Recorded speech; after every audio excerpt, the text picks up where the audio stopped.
Hello everyone, welcome to my YouTube channel being a best teacher. आज की इस video में हम subject gender school and society का टॉपिक कवर करेंगे, जेंडर स्टीरियोटाइप। किसी भी क्वेश्चन को करने से पहले एक चीज़ बहुत इंपॉर्टेंट है कि हम एक बार देख लें कि प्रीवियस ईयर में उसके क्वेश्चंस कैसे आए हैं, सो दैट हम उसी हिसाब से प्रिपेयर करें।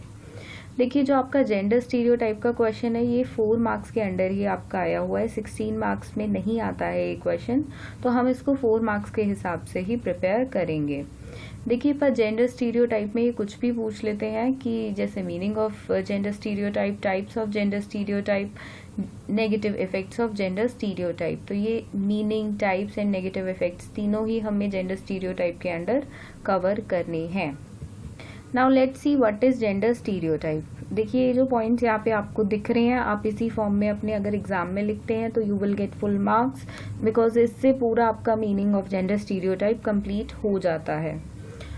Let's see now, gender stereotype are the beliefs that people have about the characteristics of male and females. देखिए, जेंडर होता है जो सोसाइटी ने रोल्स एक इंडिविजुअल के on the basis of their gender, कि लड़का है लड़की है, उस बेसिस पे जो रोल्स, जो रिस्पॉन्सिबिलिटीज बांट दी हैं सोसाइटी ने, उसको हम बोलते हैं जेंडर। और स्टीरियोटाइप होती है एक रूढ़िवादी सोच, जो एक फिक्स्ड सोच होती है, परसेप्शन होता है हमारा, वो सोच कहलाती है, वो रूढ़िवादी सोच वो कहलाती है स्टीरियोटाइप। तो जेंडर स्टीरियोटाइप का मतलब लड़के या लड़की की ड्यूटीज, रिस्पॉन्सिबिलिटीज के ऊपर, उनके कि लड़का है लड़की है, इस बेसिस पे उनके जेंडर के ऊपर जो एक रूढ़िवादी सोच सदियों से चली आ रही है, वो हो गया जेंडर स्टीरियोटाइप। तो जेंडर स्टीरियोटाइप ने जो दोनों के मेल और फीमेल के कैरेक्टरिस्टिक्स हैं, उनकी कुछ कुछ विशेषताएं बिल्कुल बांटी हुई हैं। Gender stereotypes are preconceived ideas whereby females and males are assigned roles and characteristics determined and limited by gender। तो ये कुछ वो आइडियाज़ हैं जो बहुत सालों से चले आ रहे हैं। देखिए कि लड़कियां ये काम करेंगी, लड़के ये काम करेंगे, दोनों के रोल, दोनों के कैरेक्टरिस्टिक्स जेंडर के बेसिस पे बांटे हुए हैं, और दोनों अपने कामकाज को एक्सचेंज नहीं कर सकते हैं क्योंकि वो सोसाइटी ने फिक्स कर दिए हैं उनके। फॉर एग्जाम्पल, लड़कियां घर के काम करेंगी, उनको घर के काम सीखने ही सीखने हैं। लड़कों को बाहर जाके कमाना है, उनको प्रैक्टिकल होना पड़ता है और उनको बाहर की दीन दुनिया जो होती है वो समझनी पड़ती है। Next is the content of stereotypes varies over culture and over time. देखिए, समय के साथ जो ये रूढ़िवादी सोच है उसमें भी थोड़ा बहुत परिवर्तन आता रहता है, प्लस ये हर एरिया वाइज अलग होती है। अगर हमारी कंट्री की सोसाइटी की जो रूढ़िवादी सोच है वो अलग है, तो किसी और देश की अलग होगी। हर देश की, हर प्रांत की ये अलग अलग होती है। अगर हमें इंडिया में भी देखें, हम अपने देश में, तो आप पाएंगे अगर आप नॉर्थ इंडिया और साउथ इंडिया को भी कंपेयर करेंगे तो एरिया वाइज वहाँ का भी कल्चर, वहाँ की भी स्टीरियोटाइप सोच अलग आपको मिलेगी। तो ये समय के साथ परिवर्तन होता है इसमें, और ये कल्चर वाइज या एरिया वाइज बिल्कुल डिफर करती है, अलग अलग पाई जाती है। Gender stereotyping can limit the development of nature talents and abilities of girls and boys, men and women, as well as their education, professional experience and life opportunities in general। देखिए, क्योंकि हमारी जो रिस्पॉन्सिबिलिटीज़ हैं एक society में, mail और female की जो रिस्पॉन्सिबिलिटीज़ हैं वो ऑलरेडी बटी हुई हैं, तो एक दूसरे की एक्सचेंज करने का, ड्यूटीज़ का, वो भी कल्चर नहीं है, वो भी इजाज़त नहीं है। तो ऐसे में क्या होता है, जो अंदर का नेचुरल टैलेंट होता है एक इंडिविजुअल में, वो बाहर नहीं आ पाता है कई बार।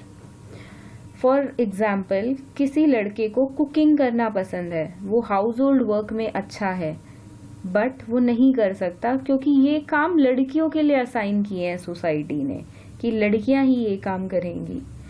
अब और एक और एग्जाम्पल है, क्या पता लड़की को बाहर जाके, किसी लड़की को बाहर जाके काम करना पसंद हो, वो प्रैक्टिकली अच्छी हो, उसके अंदर बाकी सीए वगैरह की सोच हो कि या उसका टैलेंट हो कि वो हिसाब किताब अच्छा करती हो और प्रैक्टिकल दिमाग हो उसका। बिल्कुल ऐसे एग्जाम्पल सेट है, लड़कियां भी इन कामों में बहुत टैलेंटेड होती हैं। तो ऐसे में वो अपनी जो उसके टैलेंट्स हैं वो दिखाने की उसको अपॉर्चुनिटी नहीं मिलती है। देखिए एक पॉइंट और है कि लड़कियों को एजुकेशन और प्रोफेशनल एक्सपीरियंस की अपॉर्चुनिटी नहीं मिलती है। क्यों नहीं मिलती है? क्योंकि सोच सोसाइटी ने यही बना ली है कि लड़की है, घर पे रहेगी और घर के काम करेगी। इवन लड़कियों पे ही नहीं, ये लड़का हो लड़की हो, दोनों की एजुकेशन और प्रोफेशनल एक्सपीरियंस या लाइफ में अपॉर्चुनिटीज जो मिलती है उन पे एक बाधा सी बन जाता है। जैसा कि मैंने बताया कि लड़के को शेफ बनना पसंद है, उसको ये या तो कह सकते हैं घर के काम पसंद है उसको, बट वो नहीं कर सकता।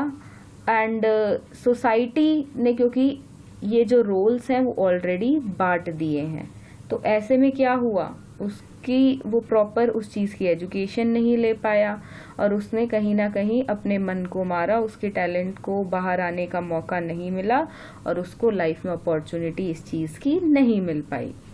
Next is gender stereotyping refers to the practice of ascribing to an individual, women और man, specific attribute, characteristics or role by reason only to her membership in the social group of men and women। देखिए बिल्कुल सही बात है, जो हमारे attributes होते हैं, करेक्टरिस्टिक्स या रोल, वो किसी भी रीजन से या तो जेंडर के ही रीजन से बिल्कुल वो मेंबरशिप एक तरह से बांट दी है मेन और वुमेन की, उनके काम के बेसिस पे, उनके रोल्स के बेसिस पे, उनके रिस्पॉन्सिबिलिटीज पे बेसिस पे।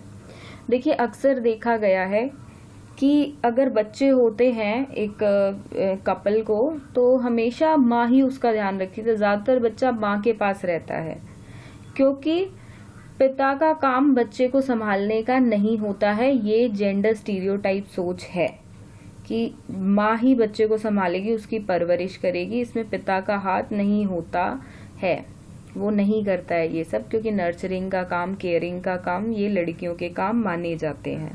बहुत अच्छा एग्जाम्पल ये आप भी डाल सकते हैं कि बच्चे की जो केयरिंग और नर्चरिंग की रिस्पॉन्सिबिलिटीज होती है वो हमेशा मदर के पास होती है, ना कि फादर के पास। Then gender stereotyping becomes wrong when it results in violation of human rights and freedoms। देखिए बिल्कुल सही बात है कि जेंडर स्टीरियोटाइप जो सोच होती है वो गलत हो जाती है। कहाँ पर? जब वो किसी के भी ह्यूमन राइट छीनती है या किसी की आज़ादी या की फ्रीडम छीनती है। देखिए किसी के भी मौलिक अधिकार या उसकी आज़ादी जब छीनी जाए तो वो ह्यूमन के लिए बहुत खतरनाक हो जाती है, क्योंकि सबको हक है खुल के जीने का।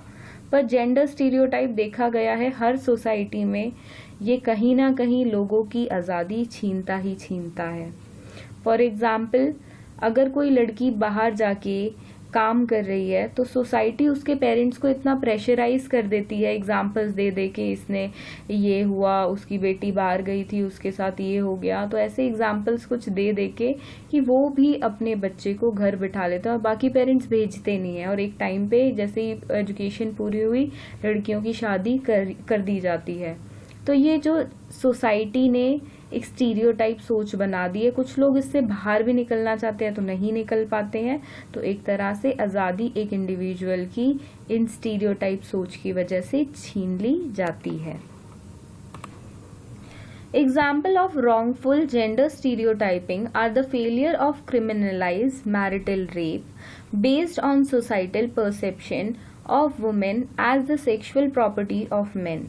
The stereotype think that women should protect themselves from sexual violence by dressing and behaving molestic। देखिए ये आज की सोसाइटी में भी कहीं ना कहीं ये एग्जाम्पल एग्जिस्ट करता है।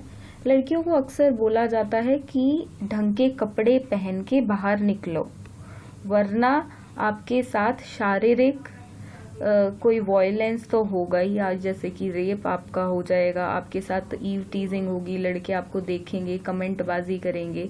तो इसलिए लड़कियों को ही ढंग से चलना है, उनको ही अच्छे कपड़े, मतलब पूरे ड्रेस, वो शॉर्ट कपड़े नहीं पहन सकती हैं, उनको अच्छे से बिहेव करना है, ज़्यादा घर से बाहर नहीं निकलना है। ज़्यादा घर से बाहर निकलती है तो गंदी लड़की के रूप में कैटेगराइज हो जाती है। आज भी ये बहुत सोसाइटीज़ में सेट हैं ऐसे एग्जाम्पल्स। इवन मैरिटल रेप, ये भी बहुत कॉमन है सोसाइटीज़ में। आज के टाइम में ये बहुत कम होता जा रहा है, पहले के टाइम में और ज़्यादा था। देखिए, शादी करने का मतलब ये नहीं होता कि आपका दूसरे की बॉडी के ऊपर पूरा हक है। आप जब चाहो, जिस वक्त चाहो, आप उसकी बॉडी पे बिल्कुल आपका हक हो जाता है। जब चाहो जो मर्जी कर सकते हो। नो, अगर सामने वाले की मर्जी नहीं है और फिर भी आप उसके साथ कोई फिजिकल संबंध बनाते हैं, शारीरिक संबंध बनाते हैं, तो वो रेप की कैटेगराइज में आता है, रेप माना जाता है वो। तो ऐसे ही शादी होने के बाद भी अगर कोई पति जबरदस्ती औरत के साथ संबंध बनाता है और बिना उसकी इजाजत के, तो वो भी एक तरह से रेप कहलाता है। अगर बिना औरत की इजाजत के वो शारीरिक संबंध बनाता है तो वो रेप की गिनती में आते हैं।